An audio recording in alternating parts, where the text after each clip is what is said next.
Watch scrap aluminum cans turn into a gleaming tea kettle. Workers dump dented pots, window frames, and drink cans onto a steel table slide into a 750 degrees Celsius rotary furnace. Flames roar as the aluminum liquefies into a glowing silver pool. An operator steams gray dross from the surface, then ladles a tiny dose of magnesium to boost strength. Molten aluminum pours into tall, two-piece molds shaped like kettle bodies and lids. Steam rises as the metal cools and solidifies. Robotic arms pop the rough castings free. A spinning blade trims excess flash for a smooth outline. Each body blank mounts on a lathe. Rollers press against the red-hot shell, thinning and smoothing it into the final graceful curve. Drills cut a perfect pour hole. Another head mills the lid's hinge slot, keeping tight tolerances. A spot welder zaps stainless brackets onto the body. Sparks fly, but the joint cools strong. Buffing wheels loaded with rouge compound spin fast, giving the kettle a bright, reflective shine. The kettle is filled with pressurized water, no drips allowed, ready for the stovetop.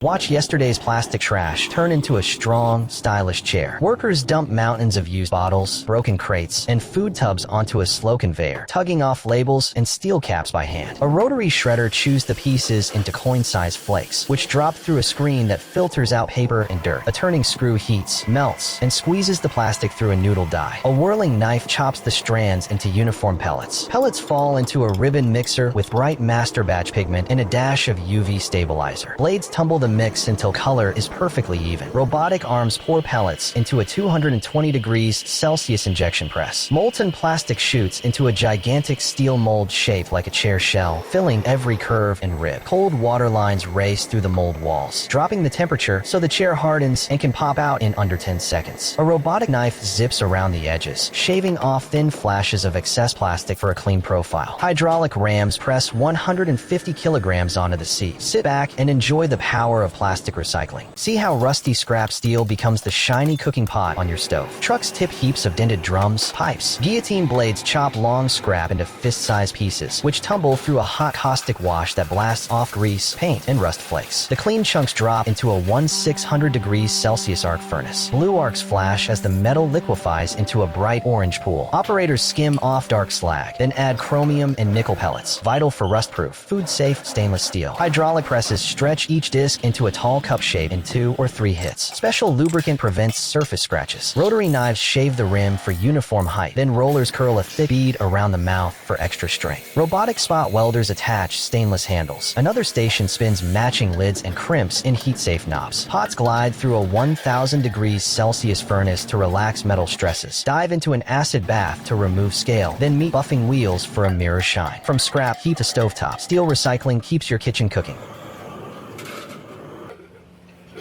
See a rusty ship anchor chain reborn as a razor-sharp garden pickaxe. Scratches chalk lines where the pickaxe head will be cut. An oxyacetylene torch slices through both sides. Red sparks rain as the oval link separates into a chunky steel bar. The bar disappears into a 1200 degrees Celsius forge until it glows bright orange, soft enough to shape. Under a thundering power hammer, the bar flattens into a thick leaf. Each blow widens the steel, forming the future blade and pick ends. Back in the forge, then onto the anvil. The blacksmith hammers one side long and tapered, creating a sharp pick tip. Flipping the piece, he peens the other side wide like a shovel, perfect for slicing roots. Flames flare as the metal hardens instantly. The head rests in a 210 degrees Celsius oven, turning straw yellow, now tough enough to absorb shocks without snapping. Angle grinders skim the surfaces smooth. A belt sander carves a keen edge on the blade and a needle point on the pick. A hickory handle slides through the eye, wedge tapped tight. Linseed oil soaks the wood. A final buff brings out the steel's satin sheen.